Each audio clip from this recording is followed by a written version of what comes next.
Meu querido irmão, abra sua Bíblia no Evangelho segundo escreveu Mateus. Nós daremos continuidade à exposição deste livro e hoje eu gostaria de ler com os irmãos capítulo 21, a partir do verso 23. Nós leremos até o final deste capítulo. Mateus, capítulo 21. A partir do verso 23. Antes de lermos, vamos orar ao nosso Deus, rogando que Ele nos ilumine nesse momento. Bondoso Deus, nosso Pai, graças te rendemos, porque o Senhor nos deu a oportunidade, o privilégio de prestarmos culto ao Senhor em Cristo Jesus, de termos a Tua palavra em nossas mãos, traduzida para o nosso próprio idioma, a liberdade de poder abrir esta palavra e ler a mesma, e a bênção de sermos iluminados pelo Teu Santo Espírito, bênção esta que rogamos desde já. Ajuda-nos, pois, ó Senhor, para que a nossa mente esteja preparada, o nosso coração, e uma vez que recebamos a Tua santa semente, a palavra do Senhor, vejamos a mesma cair em nosso coração, e germinar, crescer e frutificar para o louvor da glória do Senhor. Toma-nos todos, ó Deus, nós te pedimos, a começar em mim. Assim oramos em Cristo, Senhor e Salvador nosso, com gratidão e perdão dos nossos pecados. Amém. Amém. Assim diz a palavra do Senhor, Mateus capítulo de número 21, verso 23. Tendo Jesus chegado ao templo, estando já ensinando, acercaram-se dele os principais sacerdotes e os anciãos do povo, perguntando: com que autoridade fazes estas coisas? E quem te deu esta autoridade? E Jesus lhes respondeu: eu também vos farei uma pergunta. Se me responderdes, também eu vos direi com que autoridade faço estas coisas. De onde era o batismo de João? Do céu ou dos homens? E discorriam entre si. Se dissermos do céu, ele nos dirá: então por que não acreditastes nele? E se dissermos dos homens, é para temer o povo, porque todos consideram João como profeta. Então responderam a Jesus: não sabemos. E ele, por sua vez: nem eu vos digo com que autoridade faço estas coisas. E que vos parece? Um homem tinha 2 filhos. Chegando-se ao primeiro, disse: filho, vai hoje trabalhar na vinha. Ele respondeu: sim, senhor, porém não foi. Dirigindo-se ao segundo, disse a mesma coisa, mas este respondeu: não quero. Depois, arrependido, foi. Qual dos 2 fez a vontade do Pai? Disseram: o segundo. Declarou-lhes Jesus: em verdade vos digo que publicanos e meretrizes vos precedem no reino de Deus. Porque João veio a vós outros no caminho da justiça e não acreditastes nele, ao passo que publicanos e meretrizes creram. Vós, porém, mesmo vendo isto, não vos arrependestes, afinal, para acreditardes nele. Atentai noutra parábola. Havia um homem, dono de casa, que plantou uma vinha. Cercou-a de uma sebe, construiu nela um lagar, edificou-lhe uma torre e arrendou-a a uns lavradores. Depois se ausentou do país. Ao tempo da colheita, enviou os seus servos aos lavradores para receber os frutos que lhe tocavam. E os lavradores, agarrando os servos, espancaram a um, mataram a outro e a outro apedrejaram. Enviou ainda outros servos em maior número, e trataram-no da mesma sorte. E por último, enviou-lhes o seu próprio filho, dizendo: a meu filho respeitarão. Mas os lavradores, vendo o filho, disseram entre si: este é o herdeiro, ora, vamos, matemo-lo e apoderemo-nos da sua herança. E agarrando-o, lançaram-no fora da vinha e o mataram. Quando, pois, vier o senhor da vinha, que fará aqueles lavradores? Responderam-lhe: fará perecer horrivelmente a estes malvados e arrendará a vinha a outros lavradores que lhe remetam os frutos nos seus devidos tempos. Perguntou-lhe Jesus: nunca lestes nas Escrituras? A pedra que os construtores rejeitaram, essa veio a ser a principal pedra angular. Isto procede do Senhor e é maravilhoso aos nossos olhos.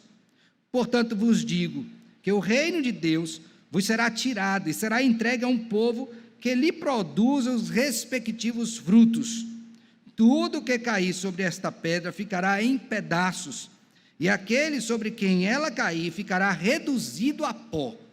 Os principais sacerdotes e os fariseus, ouvindo estas parábolas, entenderam que era a respeito deles que Jesus falava, e conquanto buscassem prendê-lo, temeram as multidões, porque estas o consideravam como profeta. Amém. Meus irmãos, quando olhamos a história do povo do Senhor, à luz da Escritura, nas suas diversas épocas, uma coisa comum aparecerá, particularmente quando o povo de Deus está entregue ao pecado, que é exatamente a falha na liderança. Aqueles que tinham, da parte de Deus, a responsabilidade de conduzir o povo segundo o santo padrão da palavra de Deus, falharam nisto. Eles não atentaram ao que Deus ordenara, eles não obedeceram à voz do Senhor, e o que é pior, ainda ensinaram ao povo aquilo que não devia fazer, e eles mesmos fizeram. De sorte que, ao ler a Escritura e contemplar esse modelo, dois momentos especiais vão aparecer dentro desta apresentação. O primeiro deles é dito, narrado pelo profeta Zacarias. Você vai ver isso no capítulo número 7, depois você pode observar, quando o profeta faz uma dura advertência contra o povo naquela época, e aquela advertência contempla, sem dúvida alguma, a liderança do povo.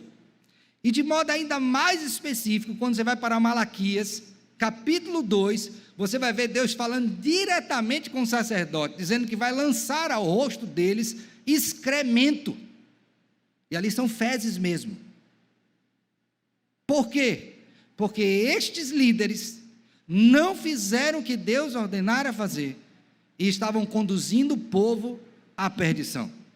Talvez você diga assim: então a culpa é toda dos líderes? Não, é também do povo, mas é primariamente dos líderes.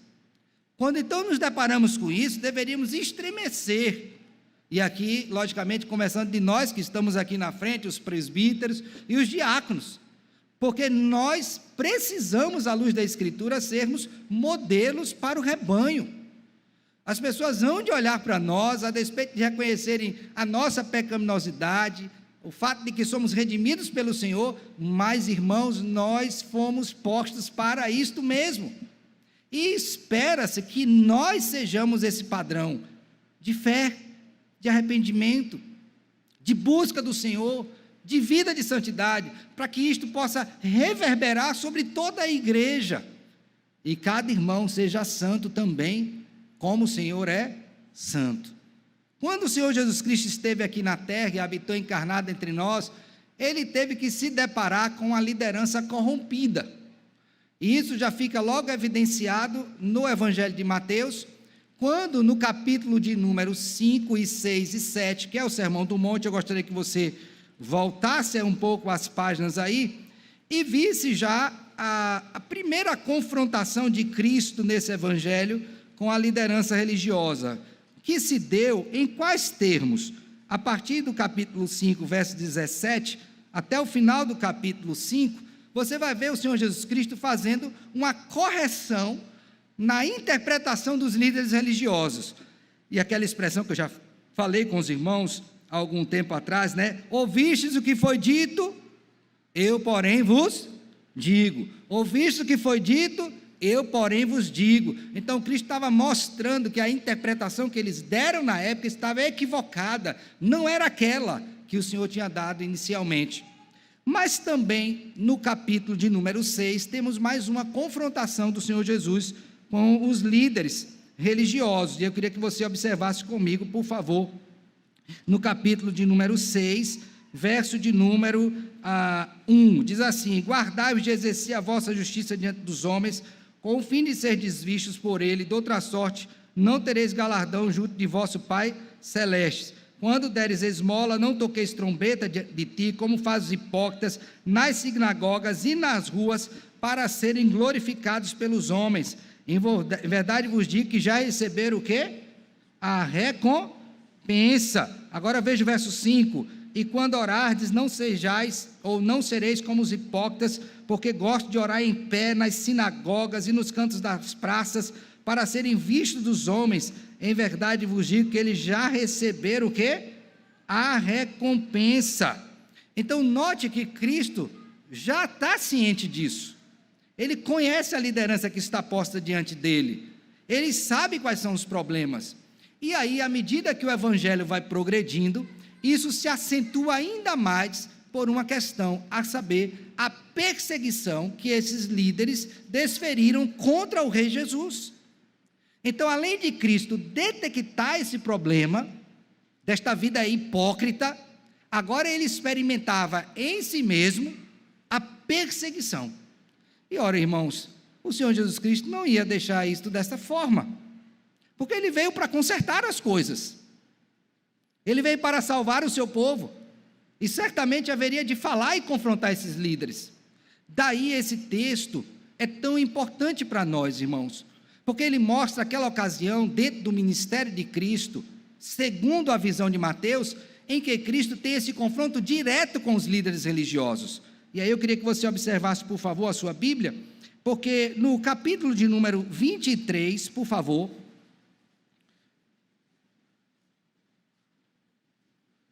Cristo Jesus, no verso 37, diz assim: Jerusalém, Jerusalém, que matas os profetas e apedrejas os que foram enviados. Quantas vezes quis eu reunir teus filhos como a galinha junto aos teus pintinhos, debaixo das asas, e vós não quisestes. Eis que a vossa casa vos ficará deserta. Declaro-vos, pois, que desde agora já não me vereis, até que venhas dizer: bendito que vem o nome do Senhor. Aí o verso 1, capítulo 24.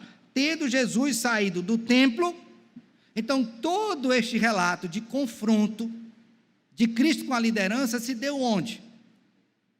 Usando a expressão popular, no lugar onde as cobras dormiam, no templo, onde estava a liderança.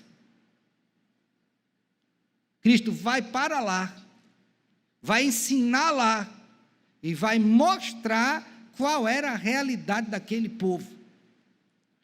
E esse ensino é direto. Cristo, o Senhor Jesus, não tem meias palavras. Ele quis realmente que os líderes religiosos entendessem que era com eles que ele estava falando. Como é que a gente sabe disso? Volte comigo aí para o capítulo 21, verso de número 45 e 46. Olha o que é dito: os principais sacerdotes e os fariseus, ouvindo estas parábolas, entenderam que era a respeito deles que Jesus, o quê? Cristo não mandou recado, falou direto, mostrou o que era, não teve vergonha. Por quê? Porque era necessário que esses líderes soubessem o que estava acontecendo. Mas você acha que eles gostaram? Não. Mas aí fica para nós uma lição importante.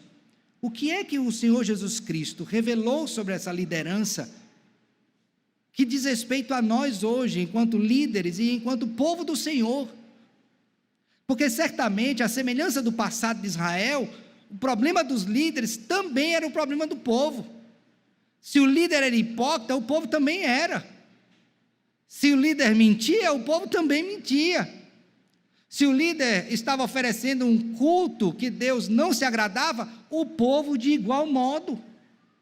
Então, ao falar da liderança, Cristo também está levando os seus discípulos à reflexão, a fim de que não incorram nos mesmos erros que esses líderes incorreram. E quais são esses erros? Agora eu queria que você olhasse para o texto mais uma vez. O primeiro erro que Cristo combate dessa liderança é a hipocrisia. Veja comigo, por favor, verso 23 a 27. Tendo Jesus chegado ao templo, estando já ensinando, acercaram-se dele os principais sacerdotes, os anciãos do povo, perguntando: com que autoridade faz estas coisas? E quem te deu esta autoridade? Então eles estão questionando diretamente ao rei. É uma audácia muito grande, irmãos. É uma malignidade indescritível. Você questionar a Cristo Jesus. E Jesus lhes respondeu: eu também vos farei uma pergunta. Se me responderdes também, eu vos direi com que autoridade faço essas coisas. Agora preste atenção à hipocrisia desses homens. De onde era o batismo do João? Do céu ou dos homens? Antes deles responderem a verdade, eles arrazoaram entre si para saber o que é que deveriam responder. Percebem isso no texto? Olha, e discorriam entre si possibilidades. Primeira, se dissermos do céu, e era do céu mesmo,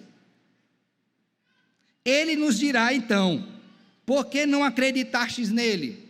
Lembre que João Batista foi enviado pelo Senhor, ele foi o precursor do Senhor Jesus Cristo, e ele começou o seu ministério, segundo o próprio Mateus, pregando o batismo de arrependimento, e as multidões vinham até ele, e Cristo também relatou neste evangelho, que quando aqueles homens hipócritas viam, João Batista disse uma coisa para eles, lembra o que ele disse?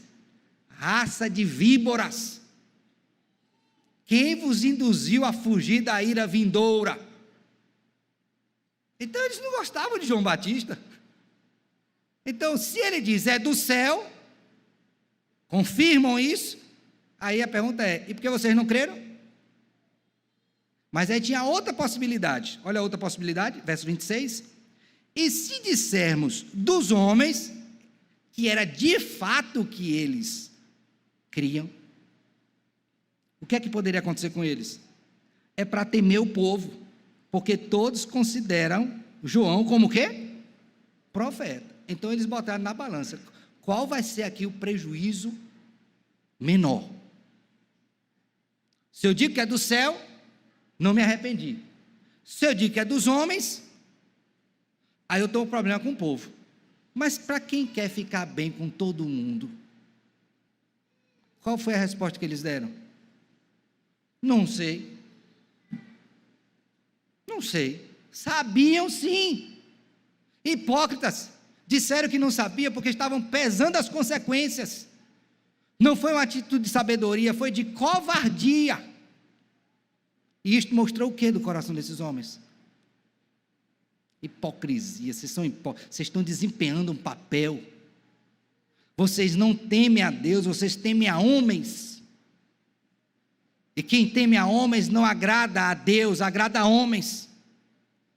Vocês estão vivendo pelos seus próprios interesses. Vocês estão avaliando aquilo que vai trazer mais benefício. Usando a linguagem do pastor Sung, né? Vocês estão o quê? Calculando. Primeira coisa que Cristo vê na liderança: vocês são hipócritas. Hipócritas. Agora, o que seria um hipócrita dentro desse contexto de Mateus? Por favor, volte agora ao seu texto lá, para Mateus capítulo 6. Perdão, 7. Mateus capítulo 7, verso 1. Olha aí. Não julgueis, para que não sejais julgados. Já expliquei isso em outro tempo, tá? Não vou entrar nesse método do julgar e ser julgado. Já expliquei isso, depois você procura lá na seleção das pregações. Pois com o critério com que julgardes, sereis julgados, e com a medida com que tiverdes medida, vos medirão também. Agora veja aqui, ó, o cúmulo da hipocrisia. Porque vês tu o argueiro no olho de teu irmão, porém não reparas na trave que está no teu próprio? Ou como dirás a teu irmão: deixa-me tirar o argueiro do teu olho, quando tens a trave no teu? Agora leiam juntos aí o verso 5. Hipócrita.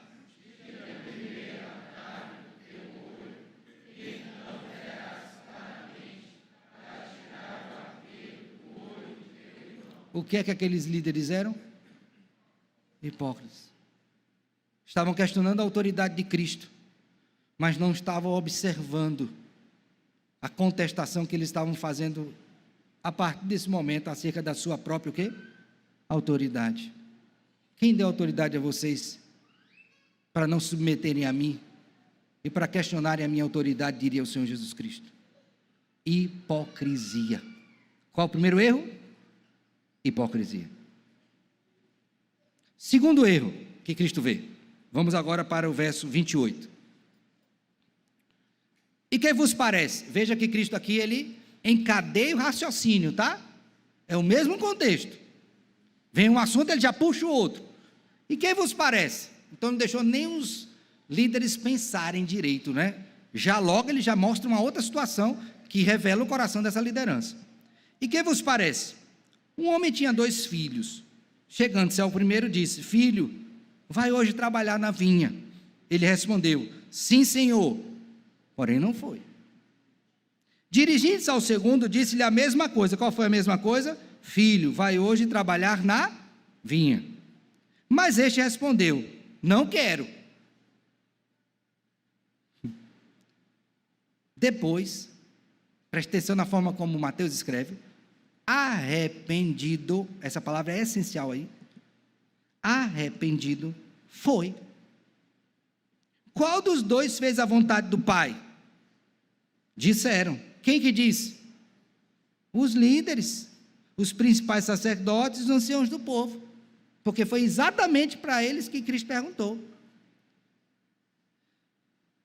O segundo, declarou Jesus: em verdade vos digo que publicanos e meretrizes vos precedem no reino de Deus, porque João veio a vós outros no caminho da justiça e não acreditastes nele, ao passo que publicanos e meretrizes creram. Essa palavra acreditar e crer é importante também aí, arrependimento e crer, ok? Vós, porém, mesmo vendo isto, não vos arrependestes, afinal, para crerdes o quê? Nele. Meus irmãos, qual é esse problema aqui agora? É simples. Vocês não são convertidos. Vocês não são convertidos. Outra palavra mais simples. Vocês não são crentes, não. Uma liderança ímpia. Como é que se caracteriza isso? Porque é uma liderança que não se arrepende e nem tem fé em Cristo. Isso é um traço, irmãos, de alguém que não tem a Jesus no coração, que não tem o Espírito de Deus nele, de alguém cujo coração ainda é uma pedra, insensível, dura e fria. É isto que Jesus está vendo. E para confrontar ainda mais esses homens na sua incredulidade, o que é que ele diz? Olha, eu vou dizer uma coisa para vocês.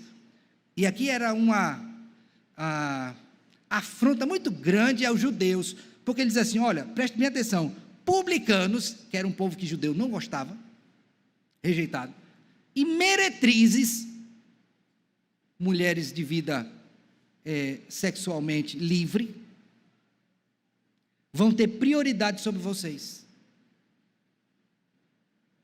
Por quê?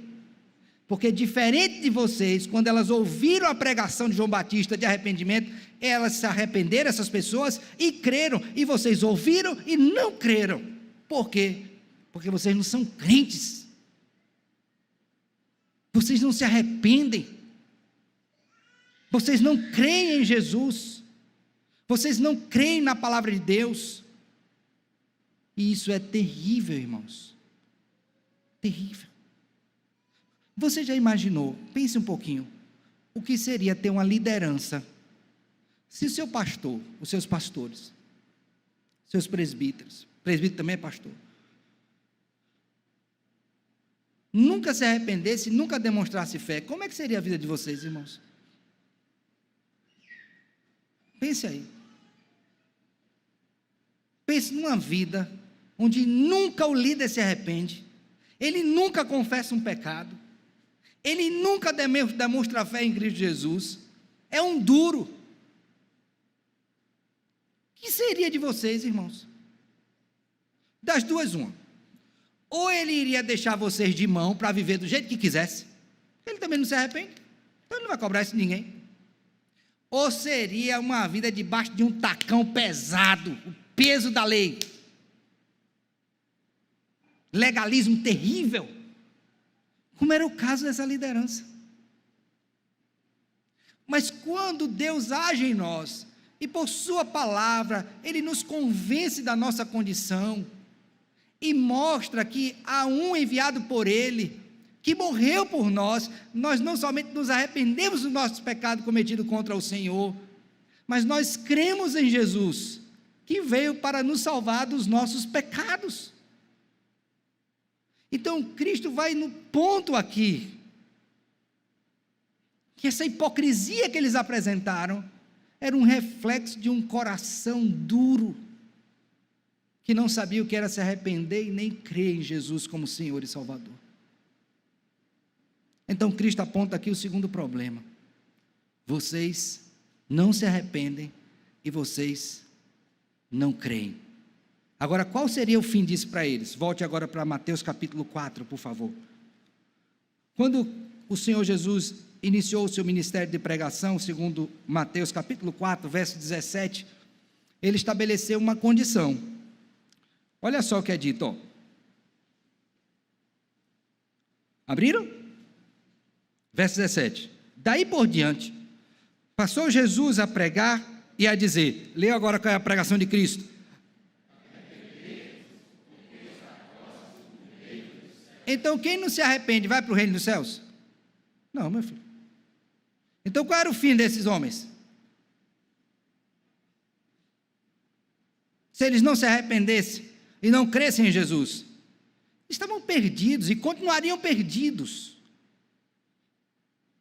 Então Cristo está mostrando para eles que além da hipocrisia, existia um problema no coração, um coração duro, como eu disse, que não revela arrependimento e nem fé no Senhor, tal qual os líderes, poderia ser também o povo. Mas aí Cristo apresenta o terceiro problema desses homens, ok? Vamos agora para o verso 33. O terceiro problema que ele apresenta, ele faz esta apresentação através de uma parábola, e já foi dita anteriormente, inclusive hoje pela manhã a gente falou com o diácono João, a partir de uma pergunta dele, né? A questão da compreensão das parábolas. Então, para alguém compreender uma parábola, segundo a Escritura, Deus tem que abrir o entendimento dessas pessoas, ok? E isso aconteceu agora com os líderes. Por quê? Porque eles entenderam que aquilo que Cristo estava dizendo era para eles, não era para outro não. A carta tinha um destinatário, no caso a parábola, único, a liderança religiosa, ok? Então ele conta essa parábola para mostrar mais um aspecto do coração desses homens. E veja, então já tem hipocrisia e falta de conversão. Isso marcado pelo arrependimento, que era ausente, e também não tinha fé. Agora tem um terceiro problema. Vamos olhar a parábola? Olha o que é dito. Atentai noutra parábola, veja, o pensamento ainda está encadeado. Havia um homem, dono de casa, que plantou uma vinha, cercou-a de acebe, construiu nela um lagar, edificou-lhe uma torre e arrendou a uns lavradores, depois se ausentou do país. Então esse homem fez a casa, plantou uma vinha, ok? E aí então ele saiu do país. Quando ele saiu, ele enviou cuidadores para essa vinha. Quando ele faz isso, olha só, verso número 34. Ao tempo da colheita, enviou os seus servos aos lavradores, para receber os frutos que lhe o quê? Tocava. Então o povo cuidou da vinha, ia ter que dar o fruto. Mas quando o primeiro chegou lá para pegar o fruto, o que foi que eles fizeram, irmãos? Verso 35. Os lavradores, agarrando os servos, espancaram a um, mataram a outro, e a outro o quê? Pense comigo, o que foi que esses homens fizeram para sofrer desse jeito?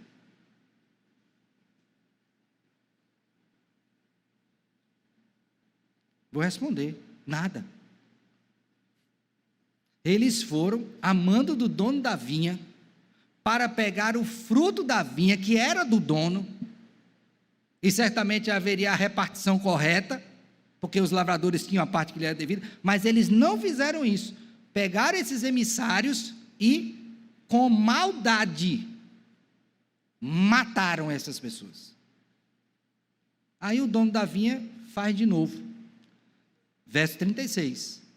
Enviou ainda outros servos em maior número, e trataram-nos da mesma sorte. Foi o que eles fizeram? Está aí o verso anterior. Espancaram, mataram e apedrejaram. Novamente, que conduta é essa? Maligna, maldosa. Foi o que esses homens fizeram? Nada. Por que sofreram? Quem são esses primeiros? Os profetas do Antigo Testamento, e agora este que foi enviado por Cristo, ou pelo Senhor ultimamente, que era quem? João Batista. Então, quando Deus enviava os profetas no Antigo Testamento, vocês lembram o que o povo do Antigo Testamento fez com os profetas? Ouviram? Não, meu filho. Tanto é que em 2 Crônicas, capítulo 36, depois você olha, você vai ver lá que Deus falou: eu mandei, estou parafraseando, tá? Eu mandei os meus mensageiros a vocês, e vocês não ouviram. Teve profeta que foi preso, ameaçado de morte, outros de fato morreram. A Bíblia diz que cerrados ao meio. Então Cristo está com essa parábola recapitulando a bondade de Deus enviando mensageiros, os quais foram unanimemente rejeitados. Mas aí o o dono da vinha, diz: mas eu vou mandar agora meu filho. Quem era o filho? Quem era o filho? Cristo. Talvez, se mandar meu filho, eles respeitem e me deem o que é devido. Vamos ver se fizeram assim? Verso de número 37. E por último, enviou-lhes o seu próprio filho, dizendo: a meu filho respeitarão. Ó, meu filho, né, meu sangue, é o herdeiro, então vão respeitar, porque se eles não respeitarem, mas você acha que eles fizeram isso? Mas os lavradores, vendo o filho, disseram entre si. Olha, note bem essa expressão, disseram entre si, e a do verso 25, e discorriam entre si. Perceberam isso? Cristo, com sua sabedoria, está linkando esta primeira hipocrisia com esta parábola, para que aqueles ouvintes, os líderes religiosos, entendessem que era com eles. Perceberam? Disseram entre si. Foi o que eles disseram. Então, é o mesmo hipócrita de lá, é o mesmo hipócrita daqui. Olha só. Este é o herdeiro.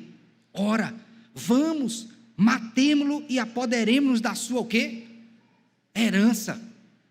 A mesma maldade. E agarrando, o lançaram-no fora da vinha e o quê? O mataram o filho. Mas nessa época Cristo não tinha morrido ainda, mas ele já está anunciando o quê? A sua morte. Ele está dizendo: ó, do jeito que está a parábola, vocês farão comigo. Eu sei o que vocês vão fazer, porque está determinado pelo Pai. Vocês não vão me ouvir. Entenderam, irmãos? O que é então que Cristo está mostrando nessa parábola? Vamos ler o resto. Quando, pois, vier, verso 40, o Senhor da vinha, que farás àqueles lavradores? Se você é o dono, você mandou o primeiro grupo matar, mandou o segundo matar, e mandou o teu filho matar, o que você faria com esses homens? O que você faria? Cristo vai dizer, aqui responderam-lhe: fará perecer horrivelmente juízo a estes o quê? Malvados. Aqui está o caráter que Cristo quer mostrar. O que é que esses líderes eram? O que é que eles eram? Malvados. Irmãos, a ideia de malvado aqui é aquela mesma que está lá para os filhos de Eli, que eram filhos de Belial, filhos malignos. Não eram crentes, não. Não eram pastores, eram lobos. Vocês são malvados. Sabe o que Deus vai fazer com os malvados? Ele vai castigar eternamente os malvados. Eles perecerão. É isso que Cristo está dizendo para essa liderança. Vocês vão perecer. E aí ele diz mais, perguntou-lhe Jesus, nunca leste as Escrituras? Aí agora Cristo volta-se para ele, né, particularmente. A pedra que os construtores rejeitaram, que é Cristo, essa veio a ser a principal pedra angular. Isto procede do Senhor e é maravilhoso aos nossos o quê? Então ele está dizendo, eu sou o cumprimento dessa profecia, eu sou a pedra. E sabe o que é que vocês fizeram com a pedra? Vocês rejeitaram. Vocês não ouviram a pedra. E o que vai acontecer com quem rejeita a pedra? Já foi dito que aconteceu, que iriam perecer. Mas há uma outra palavra de juízo nesse texto. O que é que vai acontecer? Verso 43. Portanto vos digo que o reino de Deus vos será tirado e será entregue a um povo que lhe produz respectivos. Quem é esse povo? Publicanos e quem? Meretrizes. Estão percebendo a similaridade? A relação aqui existente? Aí ele diz, para que esse povo produza os respectivos, quais frutos? Frutos dignos de arrependimento, coisa que os líderes não faziam. Aí ele diz, 44, todo que cair sobre esta pedra, ficará como, irmãos? Em pedaços, juízo. E aquele sobre quem ela cair, ficará o quê? Reduzido a pó, juízo. Se você não crê em Jesus, esse é o seu fim. Qual é o seu fim? Você vai perecer, você vai ficar em pedaços, você vai ser reduzido a pó, em uma linguagem figurada para mostrar o castigo eterno. Então qual é o terceiro problema da liderança? Homens malvados. Meu irmão, você já imaginou o que é ser guiado? Imagine que alguém toma a sua mão e vai te guiar espiritualmente. Aí esta pessoa, ela é uma pessoa, conforme vimos, hipócrita. Ela é uma pessoa que não é convertida, porque o coração é duro, não se arrepende nem tem fé. E ela é malvada. Você entregaria a sua vida a uma pessoa dessa natureza? Entregaria? Mas vamos pensar assim, o filho, você entregaria, porque pai ama filho, né? Os pais amam os filhos. Então você entregaria seu filho, eu vou entregar para esse líder aqui, ó. Ele é hipócrita, ele não é convertido e ele é malvado. Eu vou entregar para você cuidar dele. Você entregaria? Agora você entende por que Cristo está falando isso, irmãos? Por quê? Porque ele não quer entregar a sua igreja para homens dessa natureza. Ele morrerá por sua igreja. Ele verterá sangue precioso por essa igreja, e ele vai entregar essa igreja para que homens assim cuidem dela. Você acha mesmo? E aí o texto finaliza dizendo que esses homens receberam essa palavra e eles entenderam que era a respeito deles que Cristo estava falando. Verso 45. Os principais sacerdotes e os fariseus, ouvindo estas parábolas, entenderam que era a respeito deles que Jesus o quê? Falava. Agora veja, mesmo assim não se arrependeram. Por quê? Olha o que o verso 46 diz. E conquanto buscassem prendê-lo, ó, mudou alguma coisa? Nada. Temeram a multidão, mesma coisa que aconteceu antes, quando Cristo perguntou sobre João Batista, porque estas o consideravam como o quê? Profeta. O mesmo hipócritas, os mesmos duros de coração e os mesmos malvados, sempre calculando. Eu gostaria de tirar 3 lições para nós desse texto. Primeira delas, meu filho, quando Cristo está mostrando isso aqui, Ele quer que você tenha muito cuidado a quem você vai entregar a sua vida e a vida da sua família para ser cuidada. Preste bem atenção nisso. Eu vejo muita gente, e recebo muita gente, creio que eu passo do mesmo modo, que anda perambulando aí por um bocado de lugar, que ela não sabe quem é a pessoa, de onde vem, nem para onde vai, e ela se entrega, e ela leva a sua família para isso. Meu filho, pelo amor de Deus, tenha cuidado.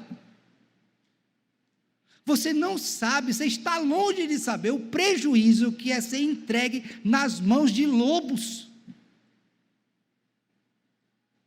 Eles não terão piedade de você, porque eles não amam a Cristo, eles não amam a palavra do Senhor, eles querem comer, tirar a lã, comer a carne, vão roer até os ossos, e quando você não tiver mais nada, eles lhe soltam, porque esta é a natureza deles.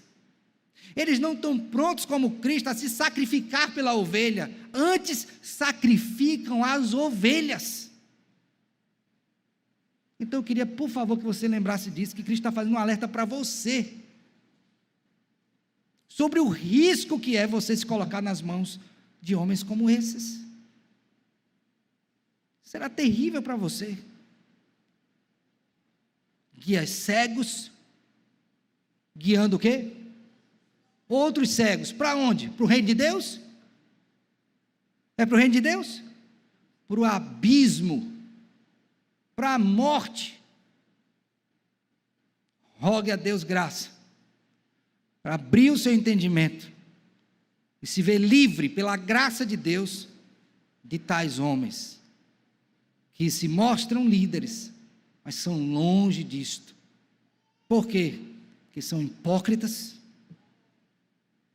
porque são homens que não são convertidos, e são homens o quê? Maldosos.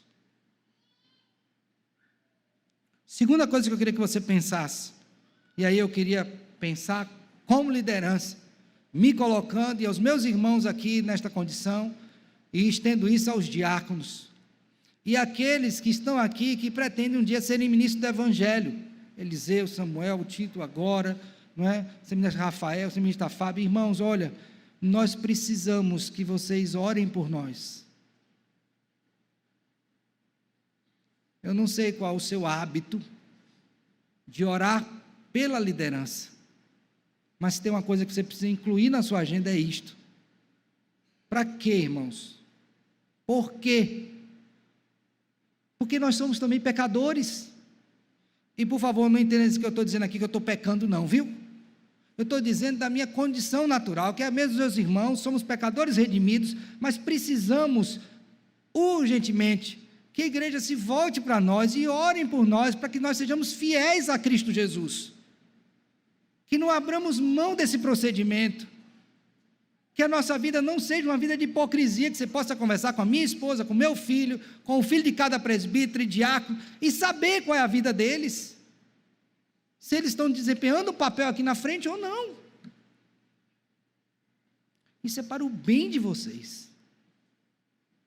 Orar para que Deus nos dê um coração quebrantado diante da palavra de Deus, e nós sejamos movidos ao arrependimento se estivermos em algum pecado, a confissão dele e a fé em Jesus Cristo. Orem por nós, irmãos, orem por nós, porque, como eu disse no início, todas as vezes que você vê o povo de Israel arruinado, a primeira ruína chegou na liderança.